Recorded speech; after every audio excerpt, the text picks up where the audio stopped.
जय जय शङ्कर हर हर शङ्कर जय जय शङ्कर हर हर शङ्कर जय जय शङ्कर हर हर शङ्कर जय जय शङ्कर. மங்கள ஆரம்பம். தெய்வத்தின் குரல் 6ஆம் பாகம். 16 பெற்று பெருவாழ்வு. விக்னம் செய்வதும் உயர் நோக்கத்திலேயே. அங்கங்கே அவர் விக்னமும் கொஞ்சம் உண்டாக்கித்தான் இருக்கிறார். பரமசிவனே திரிபுர சம்ஹாரத்திற்கு புறப்படும் போது தம்மை நினைக்காமல் புறப்பட்டதால் அவருடைய ரதத்தின் அச்சு முறிந்து போகும்படி பண்ணியிருக்கிறார். ஆனால் இதெல்லாமும் பரமேஸ்வரனே ஆனாலும் அவரும் கூட லோக நிர்வாகத்தில் மற்ற தெய்வங்களுக்கு இருக்கிற அதிகாரத்தை மதித்து அதற்கு கீழ்ப்படிந்து காட்டுவதுதான் முறை என்று புரிய வைப்பதற்குத்தானேயொழிய கெடுதல் பண்ண வேண்டும் என்பதற்காகவே கெடுப்பதல்ல. சட்டத்துக்கு ஒபே பண்ணணும். தனி ஆசாமியை விட அவன் சாமியாகவே இருந்தால் கூட சட்டந்தான் பெரிது என்று புரிய செய்வதற்கும் அடங்கி போகும் அடக்க குணம் எவர்க்கும் இருக்க வேண்டும் என்று பாடம் கற்பிப்பதற்காகவும்தான் அவர் எப்போதாகிலும் விக்னம் உண்டாக்குவது. அதனால் அப்போதைக்கு பாதிக்கப்பட்டவர்கள் முடிவிலே நாசமானதாக கதையே கிடையாது. ஏனென்றால் விக்னத்தை உண்டாக்கிய விக்னேஸ்வரரே தத்வாரா, அதாவது அதன் வழியாக அதனால் பாதிக்கப்பட்டவர்க்கு நாம் பராசக்தியின் ஆட்சியில் விக்ன நிவாரணத்துக்காக நியமிக்கப்பட்டுள்ள அதிகார புருஷரை மறந்து நாமே சாதித்துவிட முடியும் என்று காரியத்தில் இறங்கியதால்தான் இப்படி உபத்திரவம் உண்டாயிருக்கிறது என்று நல்லறிவையும் ஊட்டி அவர் அடக்கத்தோடு பிரார்த்தனை பண்ணும்படி செய்து விடுவார்.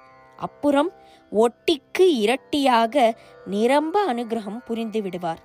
அவர்தான் விக்னராஜா. சொந்த அனுபவம். புராண காலத்து திருஷ்டாந்தங்கள் இருக்கட்டும், சொந்தத்திலேயே எக்ஸ்பீரியன்ஸ் இருக்கிறது. 2 சொல்கிறேன்.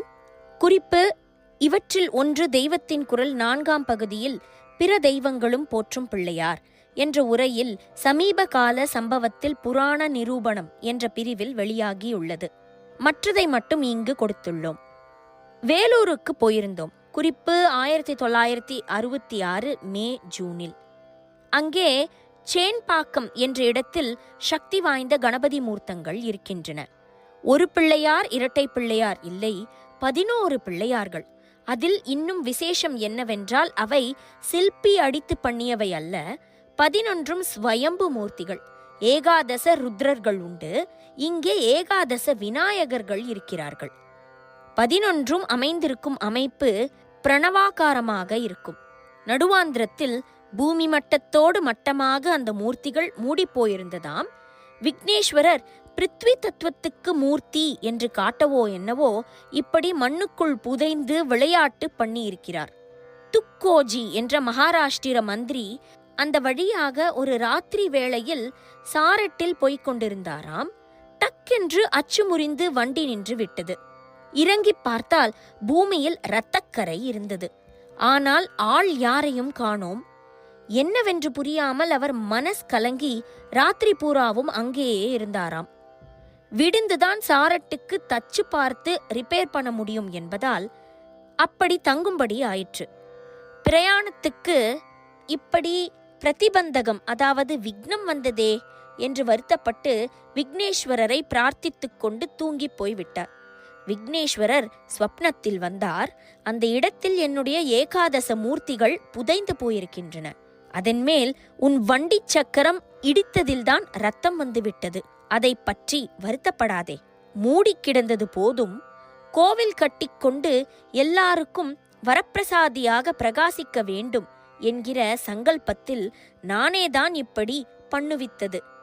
அங்கே கோவில் கட்டி கும்பாபிஷேகம் பண்ணி பரம புண்ணியம் சம்பாதிச்சிக்கோ என்றார். துக்கோஜி எத்தனை வருத்தப்பட்டாரோ அதற்கு வட்டியும் முதலுமாக சந்தோஷப்பட்டு கொண்டு அப்படியே பண்ணினார். அந்த கோவில் இருக்கிற பக்கமாக நாங்கள் ஊர்வலமாக போய்க் கொண்டிருந்தோம். அப்போது என்ன ஆச்சு என்றால், சின்ன சுவாமிகள், அதாவது ஜெகத்குரு ஸ்ரீ ஜெயேந்திர சரஸ்வதி சுவாமிகள் யானை மேல் வந்து கொண்டு இருந்தார்.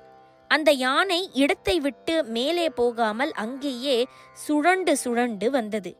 யானை பாகனும் மற்றவர்களும் எத்தனை தாஜா பண்ணியும் கேட்காமல் ரொம்ப நேரம் இப்படி முரண்டு பண்ணிற்று.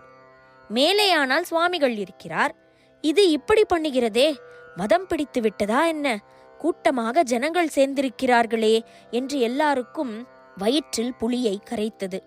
அப்புறம்தான் சற்றென்று ஞாபகம் வந்தது, பக்கத்திலே சேன்பாக்கம் பிள்ளையார் இருக்கிறார், அவருக்கு 108 சிதறுகாய் போடுவதாக வேண்டிக் கொண்டிருந்தோம். ஆனால் சமயத்தில் அது மறந்து போயிடுத்து என்று. மறந்து போச்சு என்றால் என்ன? அசிரத்தை என்றுதான் அர்த்தம். பூர்ண கும்ப மரியாதை, மாலை மரியாதை, ஜனங்களுடைய நமஸ்காரம் எல்லாம் நிறைய வாங்கிக் கொள்வதற்காக பவனி வருவதற்கு மறந்து போகவில்லையே. பிள்ளையாருக்கு வேண்டிக் கொண்டதை செய்ய மட்டும் மறந்து போகலாமா? அது அசிரத்தை தானே. ஜனங்களுக்கு ஸ்ரத்தா பக்திகளை உண்டு பண்ண வேண்டிய பொறுப்புள்ளவர்களே இப்படி பண்ணலாமா என்று பாடம் கற்பிப்பதற்காகத்தான் சுவாமி இப்படி பண்ணியிருக்கிறார் என்று புரிந்தது. எனக்கே ஏதாவது கஷ்டம் உண்டாக்கினால் கூட அவ்வளவு மனசில் தைக்காது என்றுதான் சின்ன சுவாமிகள் ஏறி வந்த தம்முடைய ஸ்வரூபமான யானை மூலமே இடக்கு பண்ணியிருக்கிறார் என்று தோன்றிற்று. அவர், அதாவது சின்ன சுவாமிகள், ஒன்றும் பயப்படாமல் தைரியமாகத்தான் இருந்தார். வேண்டிக் கொண்ட எனக்கும் அதை தெரிந்து கொண்டிருந்த காரியஸ்தர்களுக்கும் தான் பயம், பாடம் எல்லாம். உடனே பிள்ளையாருக்கு சிதறுகாய் போட்டது. யானை சட்டென்று சரியாகி தன் பாட்டுக்கு மேலே போக ஆரம்பித்தது. இது பிரத்யக்ஷத்தில் பார்த்தது. அப்புறம் ஒரு நாள் அந்த பிள்ளையாருக்கு அபிஷேக ஆராதனைகளும் விசேஷமாக பண்ணினோம். சிதறுகாய், அபிஷேகம் ஆகியவற்றால் அவருக்கொன்றும் நாம் புதுசாக லாபம், சந்தோஷம் உண்டாக்கிவிடவில்லை. அவர் என்றைக்குமே ஆனந்த ஸ்வரூபி, நித்திய திருப்தர். இந்த வழிபாடுகள் தனக்கு பண்ண வைத்து நமக்கேதான் ஆனந்தம், ஆத்மலாபம் ஏற்படுத்துகிறார். நிர்விக்னமாக ஒரு காரியம் நடந்தால் நல்லபடி நடந்தது என்று திருப்தி ஏற்படுகிறது. அது வாஸ்தவம்தான். ஆனாலும் அதைவிட திருப்தி, சந்தோஷம் எப்போது உண்டாகிறதென்றால், ஒரு விக்னம் உண்டாகி அப்புறம் அது நிவர்த்தியாகி காரியம் நிறைவேறுகிற போதுதான். வெயில் இருந்தால்தான் நிழல் அருமை தெரியும். ஜரிகையை கருப்பு துணியில் அட்டாச் பண்ணினால்தான் இன்னும் பளிச்சென்று தெரிகிறது. அப்படி விக்னத்தோடு சேர்த்து காரிய பூர்த்தி வருகிற போதே அதிலே கூடுதல் சந்துஷ்டி ஏற்படுகிறது. காரிய பூர்த்தி இருக்கட்டும், அதோடு அதைவிட பக்தி ஆனந்தம் உண்டாவது விசேஷம். நாம் மறந்து போனாலும் அவ்வளவு பெரிய சுவாமி, எதுவும் தேவையில்லாதவர், நம் தேவைகளை எல்லாம் நிறைவேற்றி கொடுப்பவர், நம்முடைய அல்ப பிரார்த்தனையை மறந்து போகாமல் நினைவு வைத்து கொண்டு தெய்வ சகாயம் இல்லாமல் நம்மால் முடியாது என்ற அறிவு அடக்கங்களையும் நமக்கு உண்டாக்கும் விதத்தில் இடைஞ்சல் என்ற பெயரில் பெரிய அனுகிரகமே பண்ணியிருக்கிறார் என்று பக்தியான ஒரு ஆனந்தம் உண்டாகிறது.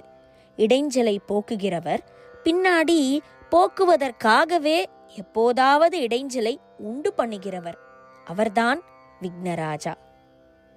ஜெய ஜெய சங்கர, ஹரஹர சங்கர, ஜெய ஜெய சங்கர, ஹர ஹர சங்கர, ஜெய ஜெய சங்கர, ஹர ஹர சங்கர, ஜெய ஜெய சங்கர.